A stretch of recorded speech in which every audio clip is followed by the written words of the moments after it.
Hi, today let's go into an introduction to propositional logic. Today we'll go over logical operators, truth tables, and well-formed formulas. Let's begin. So first, we have to understand what is a proposition. A proposition is a sentence or a statement that is either true or false. They cannot be both true and false at the same time, neither true or false, some other value, or sometimes true, sometimes false, subjectively, and you'll see what I mean in a little bit. But yeah, propositions are basically the building blocks of propositional logic. So, here are some examples. It is currently raining at my house. Well, that's either true or false based on whether or not it's raining outside. The capital city of Canada is Ottawa. Well, that's true, so this is a proposition.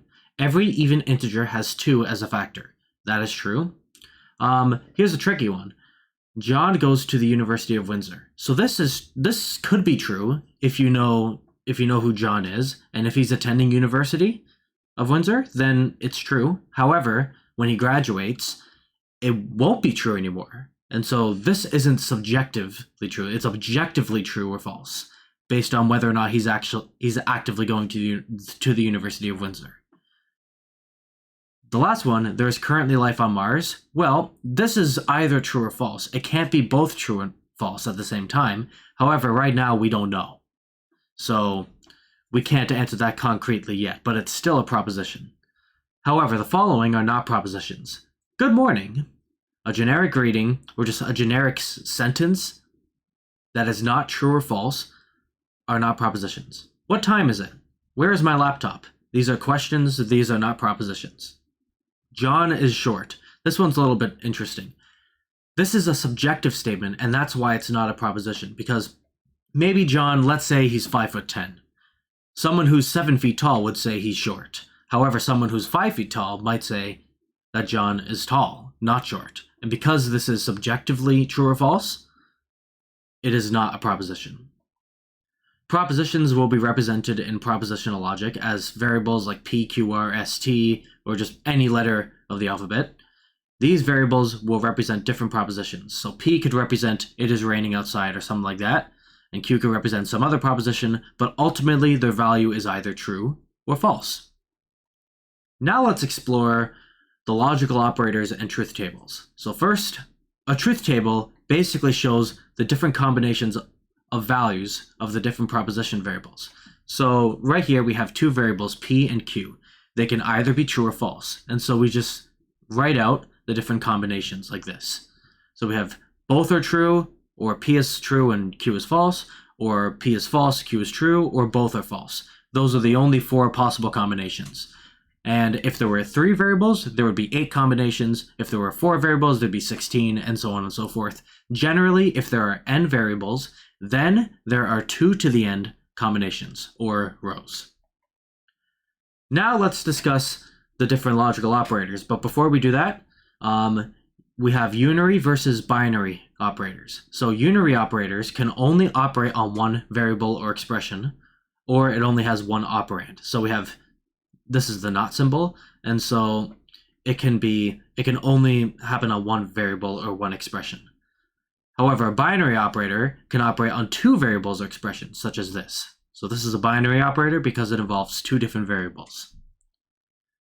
So let's begin. So we first have the not or negation operator. It is the only unary operator that we're going to be considering. So you can either use this line or a tilde to represent it. So if p is I'm going on a walk, then not p is I'm not going on a walk. And so in a truth table, if p is true, then not p is false. If p is false, then not p is true.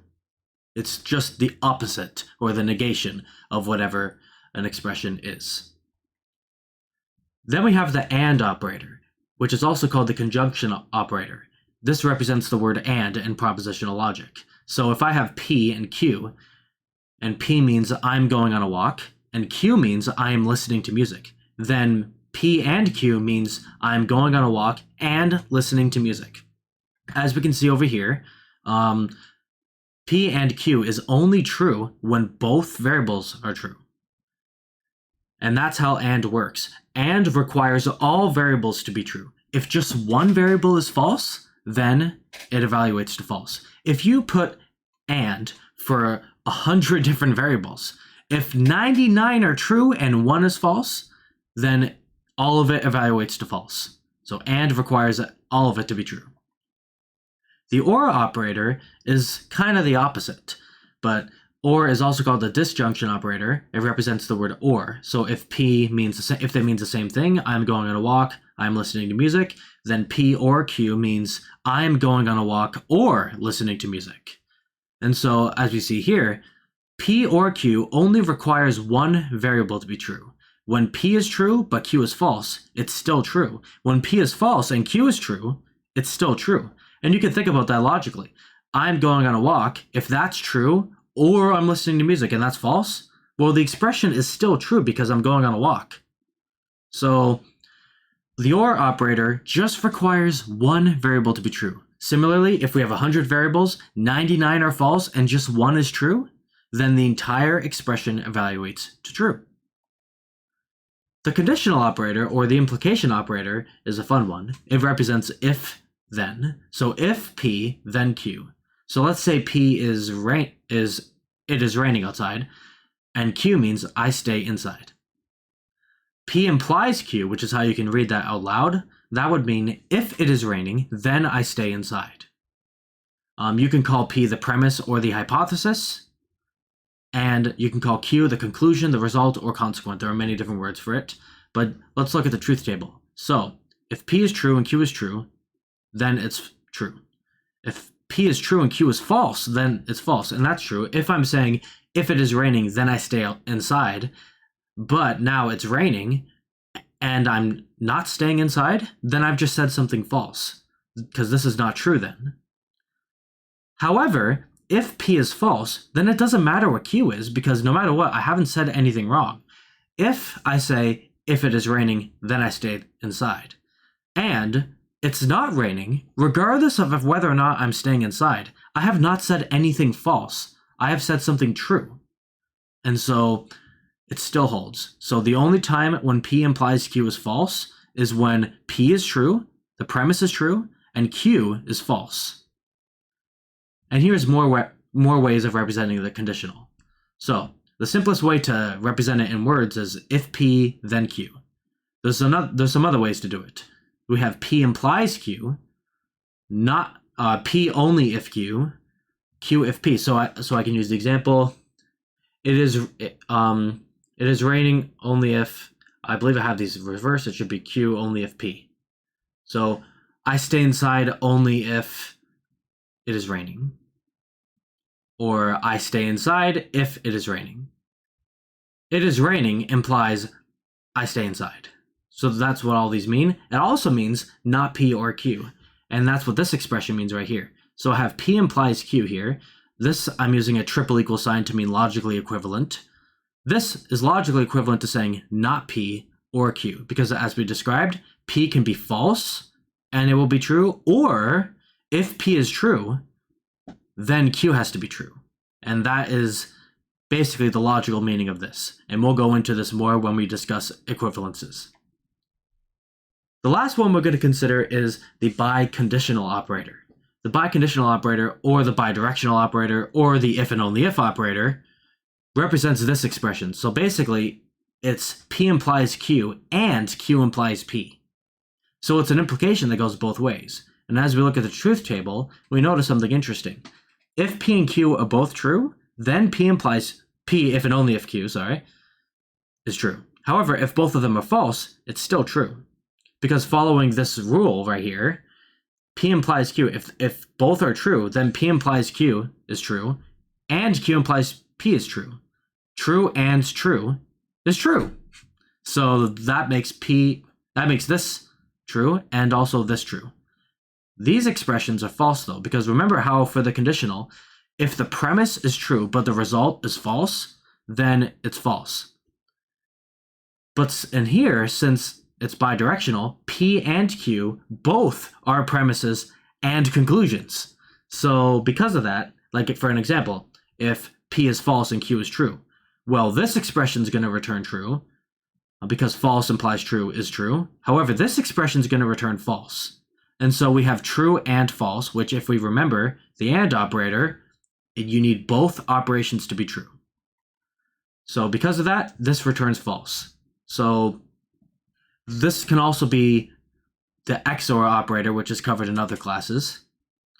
And now generally, let's make some formulas. So you can take these symbols and you can take these variables and make what's called well-formed formulas, which it's explicitly defined as an expression consisting of variables, parentheses, and connective symbols.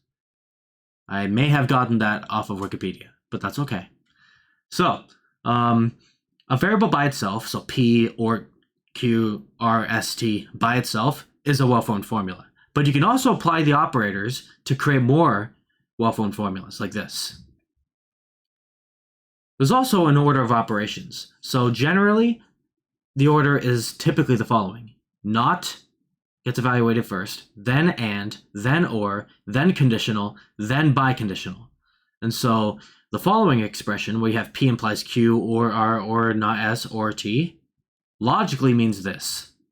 Logically means P implies and then this entire expression. It does not mean P implies Q by itself or R or not S or T. It means P implies this entire expression because the or evaluates first. And then the not S, I just put that in extra brackets. You don't have to do that to show how this is the first thing that would be evaluated. So we can evaluate this expression as an example using a truth table.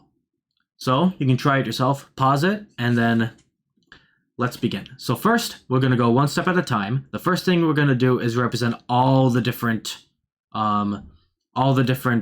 possible combinations. So we have 3 variables, so we have 8 rows, like that.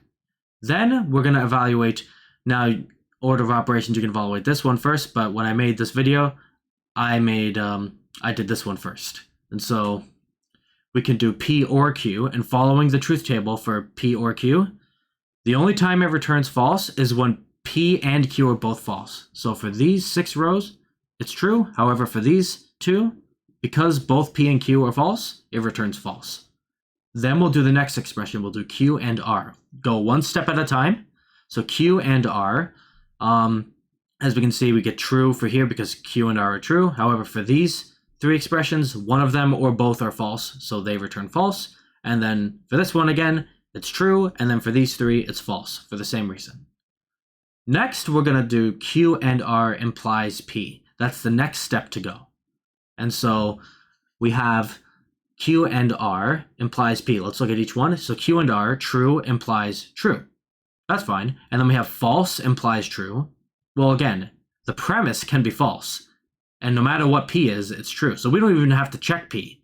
This is false. Okay, this expression's true. This is the only one where it evaluates to false. The reason being is because Q and R is true. However, that's the premise. However, the conclusion is false. Therefore, it results in false. And again, for these, it's false, so it doesn't matter what P is, so this expression returns true. Now we can do the final thing, which is this.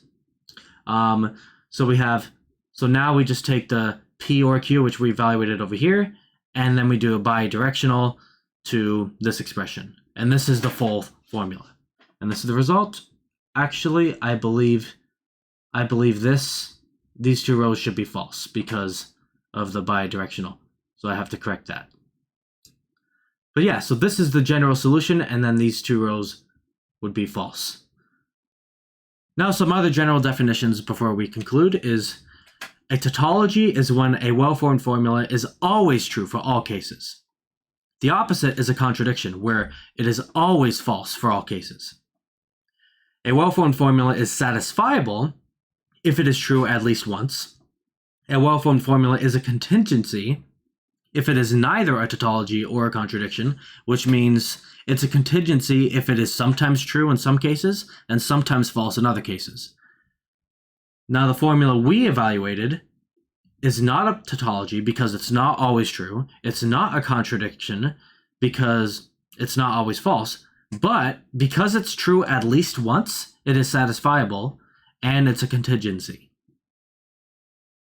And that's everything. Thank you for watching. Take care.